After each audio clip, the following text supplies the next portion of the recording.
Okay. Don't fall. God's sake. There we go. It's been a long time. Okay. Ooh, hope you can't see my belly. Okay, so it's been a hot minute since I've done a video. Whoops. But nevertheless, I still wanted to do something because I really enjoyed making videos from the beginning. I really love it, so I thought it would be a good idea, since it has been a year, to do a story time about something that has happened exactly a year ago. So me and my parents, and just in general our family, we really love and enjoy traveling around the world. Last year we traveled to Hungary, and from there we did travel to Praga, and the story begins at the very end of the journey when we it was time to go back. Anyways, whoa, the change. It's so beautiful. Anyways, sorry, I get distracted so easily. By the way, just saying, I'm not a professional. I still don't have a good camera or lighting, so just like, that's what you have to look at. I'm sorry. It was a difficult night and difficult day in general. It was our last day. We were in Budapest. We rent an apartment in Budapest, in the very center of the city, and from there we had to take a taxi to the airport, and from there obviously fly home. But here's the thing. First of all, I am a very anxious person in general, and I hate flights. I am afraid of heights. I don't like planes. I don't like the sounds they always make. I don't know, it's just very scary. So that already gave me a lot of anxiety, and our flight was at 6 in the morning, which meant that we were supposed to be at the airport at around 4 a.m. which meant that we had to wake up at around 3 a.m. to get all of our things together and just take a taxi and go to the airport. Doesn't seem difficult, or it doesn't look like there's something that could really happen.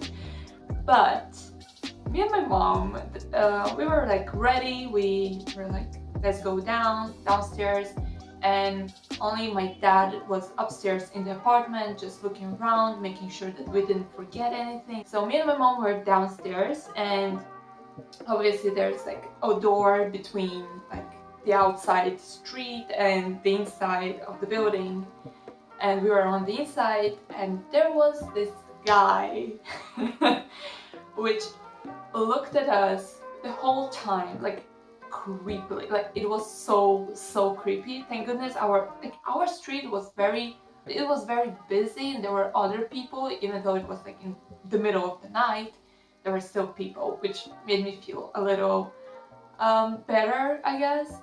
But the fact that that guy wouldn't stop looking at us, and he was walking by our doors 300 times, just looking, literally what the heck. Anyways, so me and my mom were waiting for my dad, and also waiting for the taxi to come.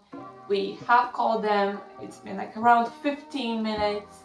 So the taxi should be there, right? It should be, but it wasn't. My dad does come down finally. We go outside. Obviously my dad is right next to us, because it is scary as hell to go by this person who was creepily looking at us. So we walk by, we cross the street, and we are on the other side of the road, and we're still waiting for the taxi. And now the issue is that the airport wasn't really close to where we were staying at, so it would take some time, and we were very scared that we will get very late for the plane. But at the end, around 20-30 minutes, I don't know how long it took, a very long time for the taxi to finally arrive. We sit down, finally put all the things together, I see the guy still on the other side of the street looking at us very, very weirdly. I don't know what was going through his mind, and I don't want to know. We start our journey to the airport. It is fine. There are obviously no traffic, nothing, because it's like 3 a.m. So we arrive at the airport, and from the beginning, I didn't like the airport, mainly because it was very, very confusing to me, and I felt like something was going to go wrong after the beginning of that night. I just already knew that this will be an interesting day. We come with our tickets to this, like, you know, the reception, how do you call that? Like the very beginning of the airport, where you have to put all of your luggage in. So we come up to a woman who works there and give her our tickets. Obviously she looks there, like where we are flying to, so she can tell us to which line to go to, because you have to wait a very long line. We wait around like 20 minutes. It's finally us that are coming up to that person, giving our passports, our tickets, and they look at us and they're like, "You were supposed to be waiting in that line." And we're like, "Oh, good that you told us earlier."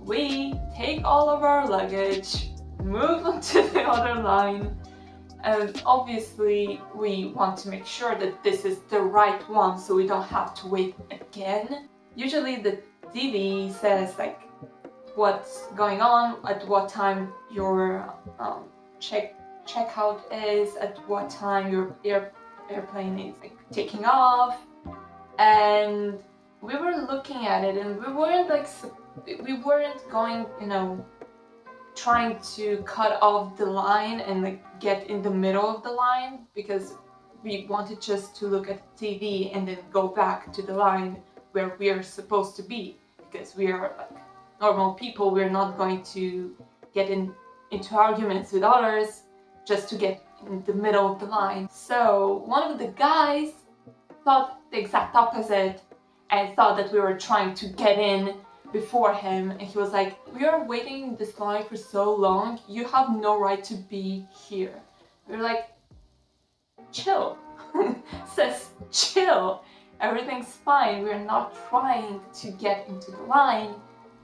Freaking shut up. The conversation ended there. It wasn't like very, heated or anything, thank goodness, because I was really mad from the beginning of that night. I remember being so tired because I did not sleep all night, obviously knowing that I have a flight so early, and it stresses me out, okay? So I did not sleep all night. The taxi was so late, the guy was so weird, and like the whole night just started very wrong. Everything was wrong, okay?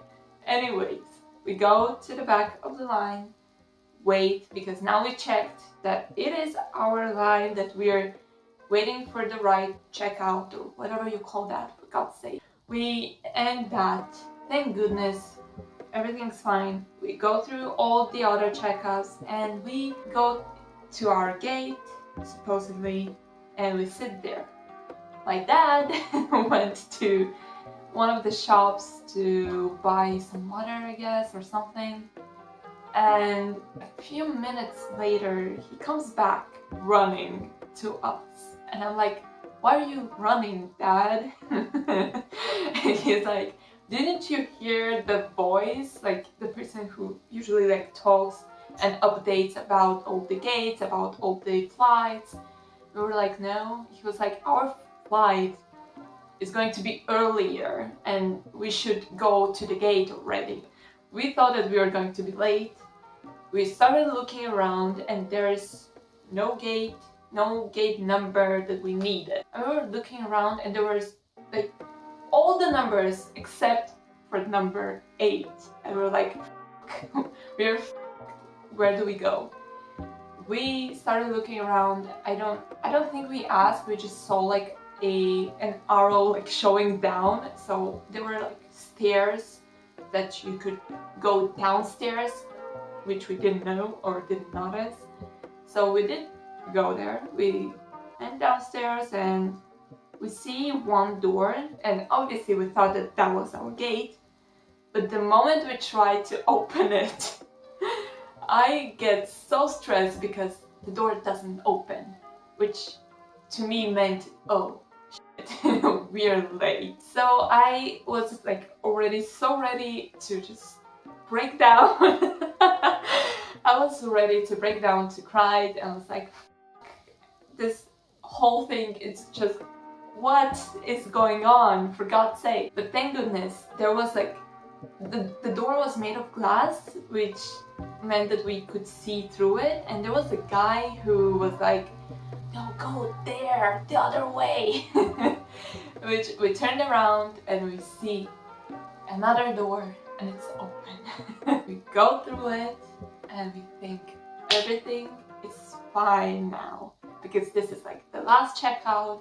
You just give your passport, give your ticket, and you just enter the freaking plane, and that's it. That's what you would think, right? That did not happen exactly the way we expected, obviously. We were waiting in the line, and I don't know why specifically. I guess there are specific flights, or every flight they do like this random checkup, which means that they take one person. Doesn't matter what race you are, doesn't matter what religion, whatever. They just take random people and just check their bags, just them in general, if they have anything, I don't know, anything dangerous like knives or whatever. At first, I didn't even notice those people, but all of a sudden they just randomly choose to take my mom. And I was so tired, and I got to the point where I wasn't mad anymore, just everything seemed hilarious to me. I just saw that they took my mom and I started laughing because I just realized how dumb this whole thing, this whole day was, and how many situations we went through in just a few hours, that I just started laughing. And I was like talking to my dad and laughing, and one of the security women, I think, she saw us talking and laughing with my dad.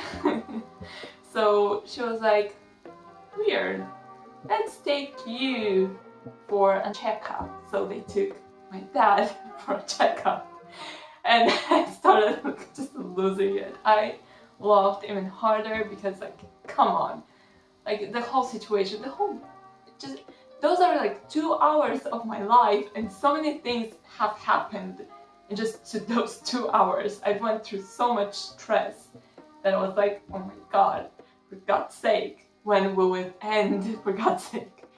Anyways, they take my dad for the checkup, and I continue laughing. And this woman looks at me and she's like, we need you too. I couldn't believe it. They take my backpack, they start, like they're looking through it, not like looking very much into it, like briefly, you know, looking over, checking that I don't have anything dangerous. And the woman obviously, like, you know how they take and like touch you and your arms, your everything. That's what they did to me, my mom and dad. They're like, you're fine, you can come back. And the only good thing about this checkup was that they let us go first for the plane instead of waiting in the line again. So we go through, we make it to the bus. It's freezing because it was like almost October, and in Europe usually in October it's like pretty cold. We finally move with the bus to our plane.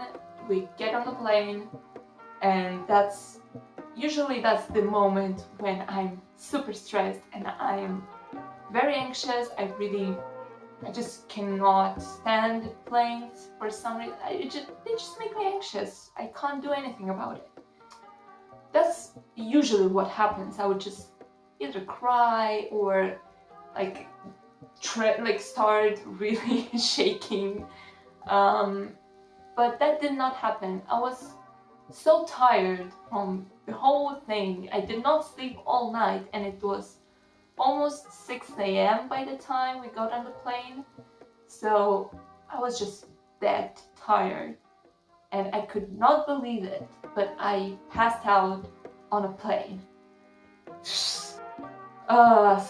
Story. What do we even call this? For God's sake, it was I don't even know what to call this. Like, I don't know. It's just a funny memory now, thank goodness.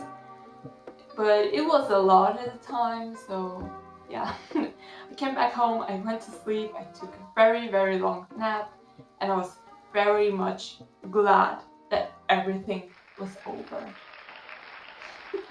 Thank you for listening.